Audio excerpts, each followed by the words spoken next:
Hello, everyone, and welcome to At Barrons. I'm Andy Serwer, and welcome to our guest, Sarah Levy, CEO of Betterment. Sarah, nice to see you. Thanks for having me.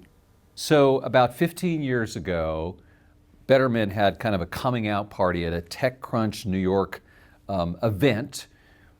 That's a while ago. Today, what is Betterment all about? How would you describe the company? So Betterment is a wealth platform for the millennial generation.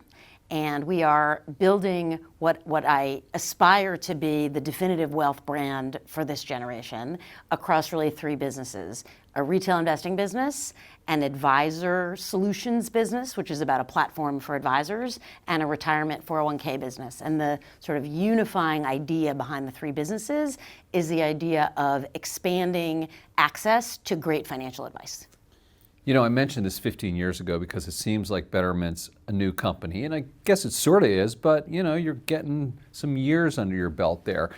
What did the company start out as? I know you don't like that term robo-advisor, right? But that's what it kind of did start out as. Yes, we were the OG robo-advisor. So we now have 1 million customers and $56 billion in assets under management, but our roots were really about introducing first-time investors to really to how to invest. We would have said right at that time, but using automation and tax optimization to help investors with diversified portfolios keep more than what they make, right? And so it's not what you make, it's what you keep. And so this idea of how do you use technology to lower the costs and expand access is kind of where we started.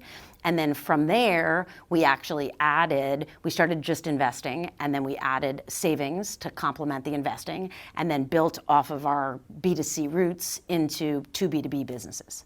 And just sort of a strategic question, Sarah, if you're growing into all these other businesses, then how do you differentiate yourself from some of these other multi-platform or multi-business companies?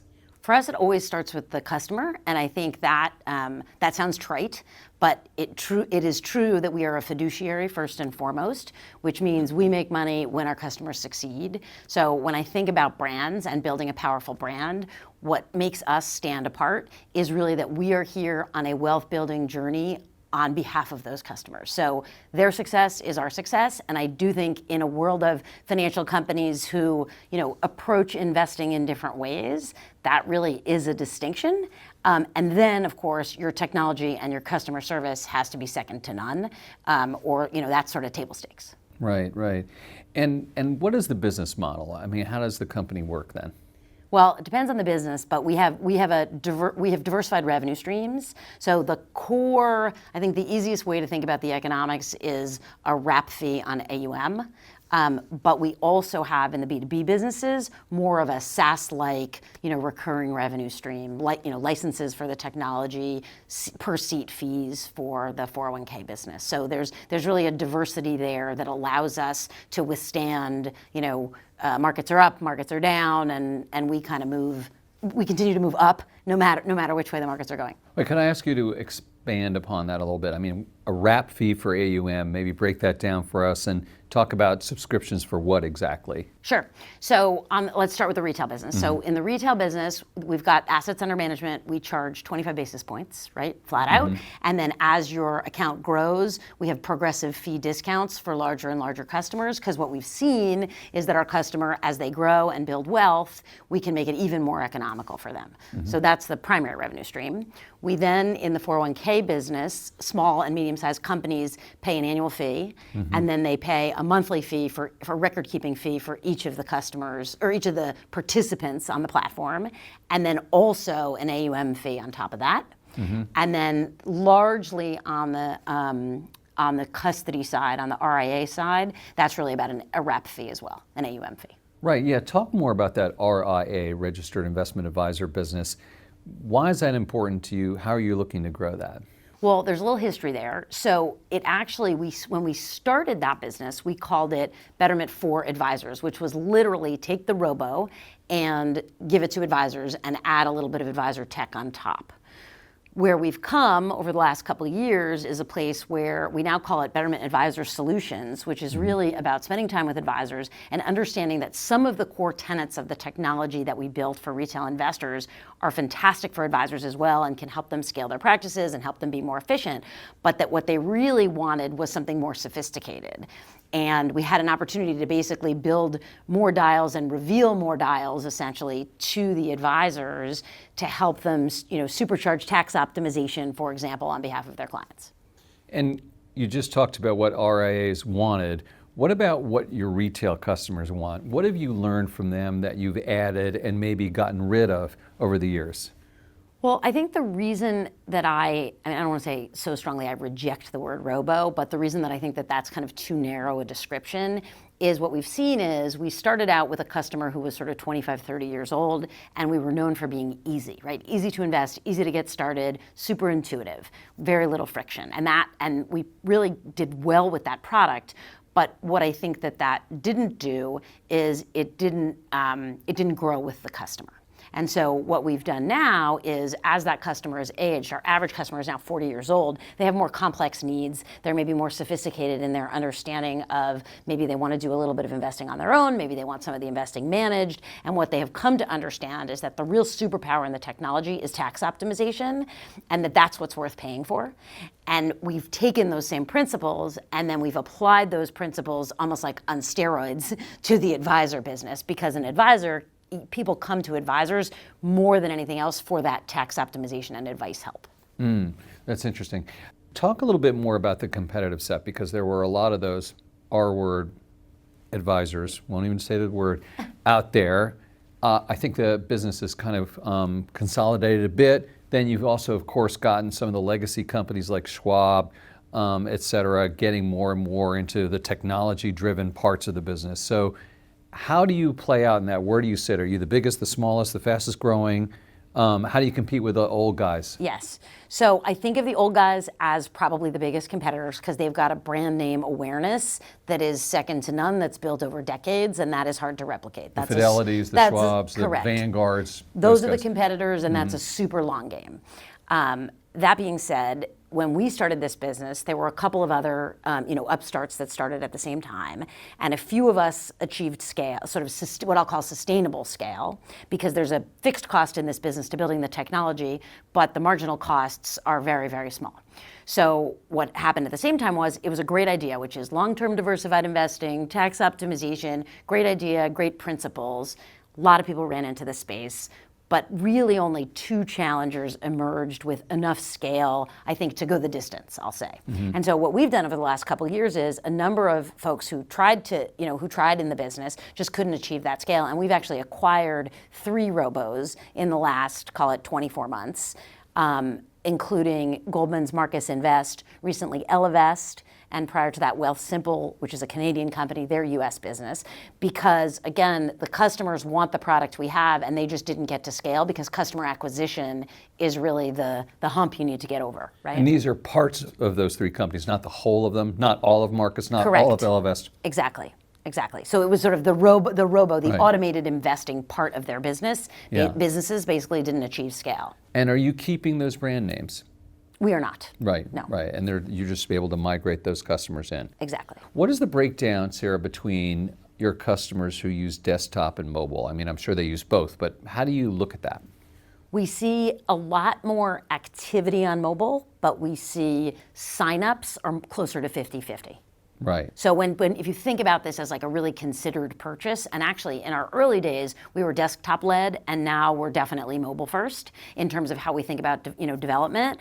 And I think there were some competitors who really saw the mobile space earlier, candidly, than we did. But I think in the last 5 years, we've made a sort of a tremendous turn in that respect to say, look, this generation is used to having it in their pocket when they want it, and that's how they want to interact with it. That being said, when you first sit down to set up your finances, it's an incredibly considered purchase, and you want to read, and you want to go deep, and a lot of that happens on the desktop. Right, right. I know that feeling myself. When you're doing a real financial transaction, you really want to look at a desktop, have some coffee there. But then when you're checking on it, it's all in the pocket. Right, right, exactly. Shifting gears a little bit, What about the Trump administration affecting a lot of different industries?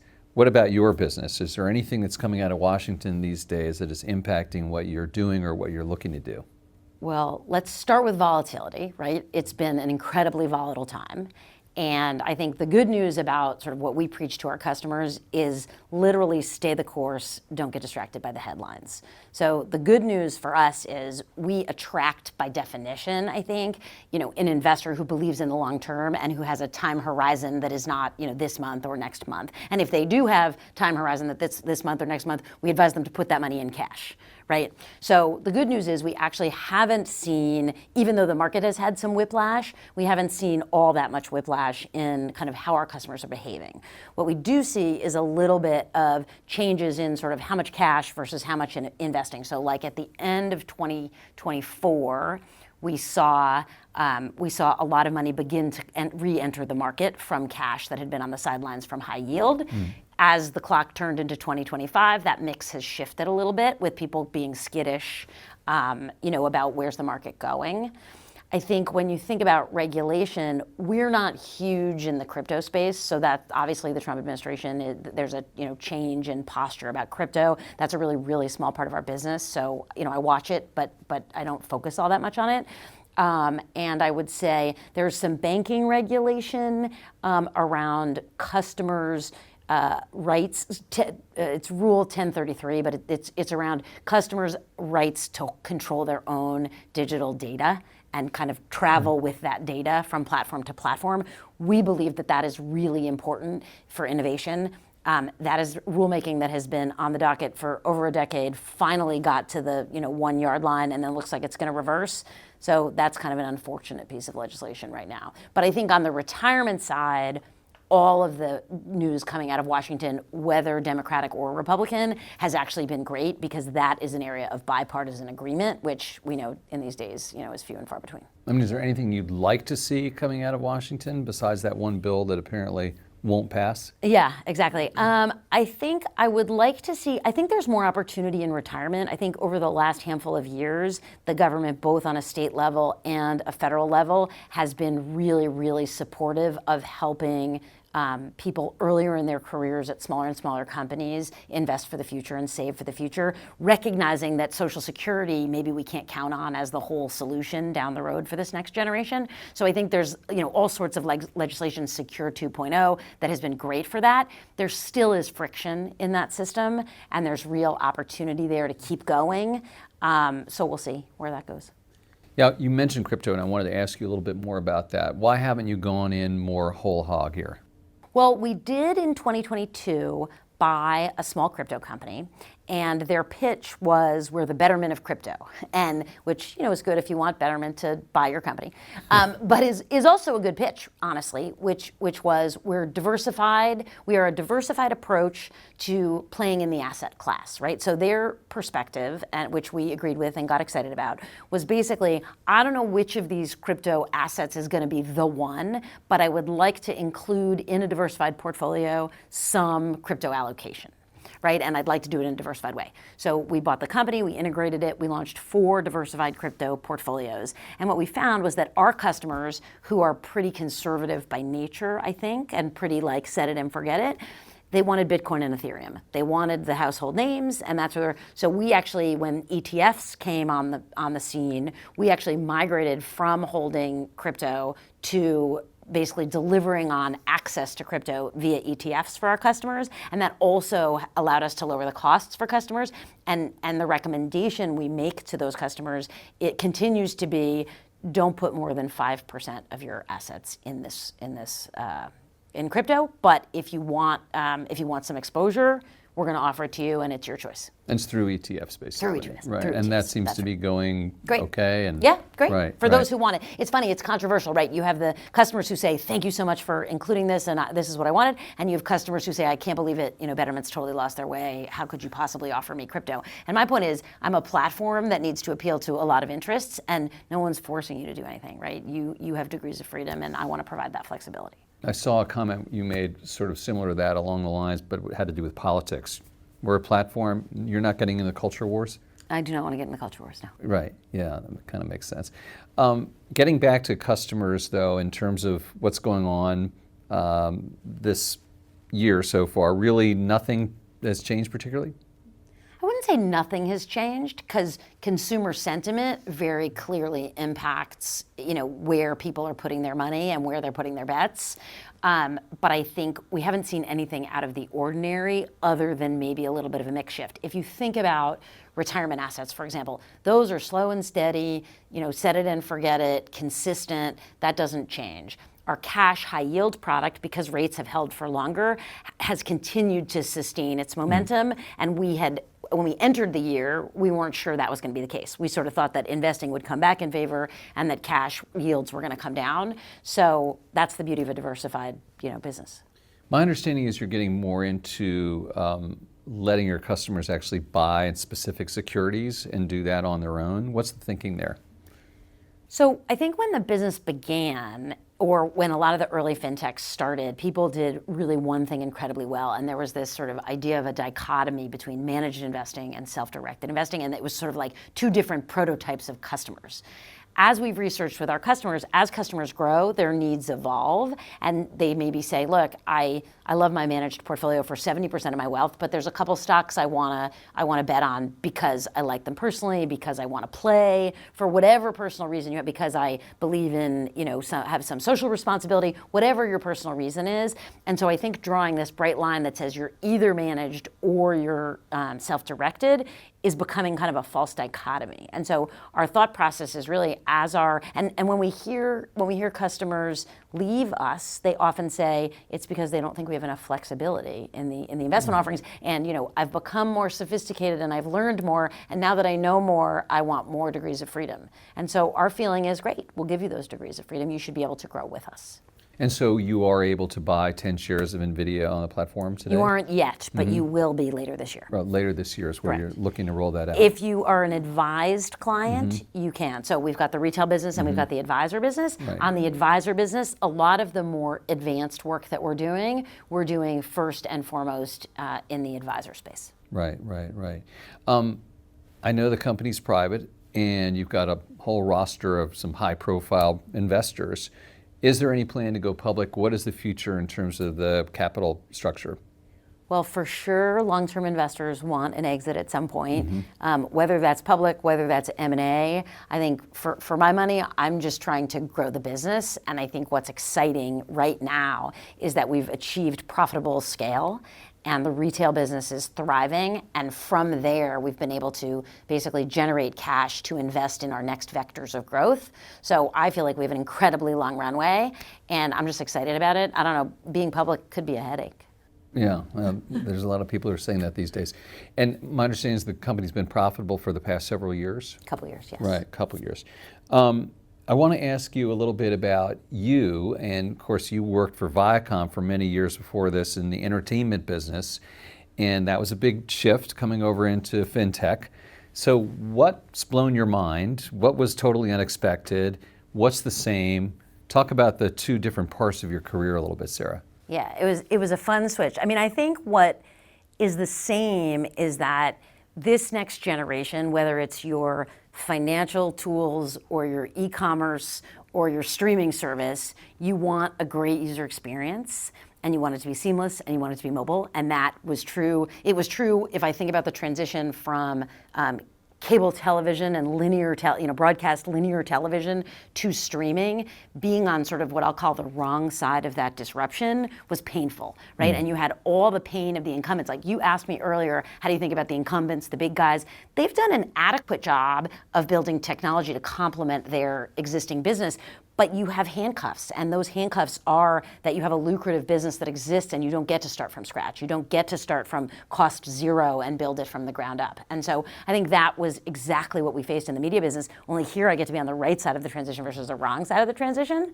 I think things like management and brand building, travel across industry, probably what I didn't expect was how much jargon, like there's so much to learn. And I'm a super curious person, which is why I did this and why I came here, was I was ready to learn something new. But these are three complicated businesses with a huge regulatory overlay and acronyms like you can't even believe. And so that's been a learning curve, but now I'm getting close to 5 years, so I think I probably can't continue to, lean on learning curve. I gotta get it by now.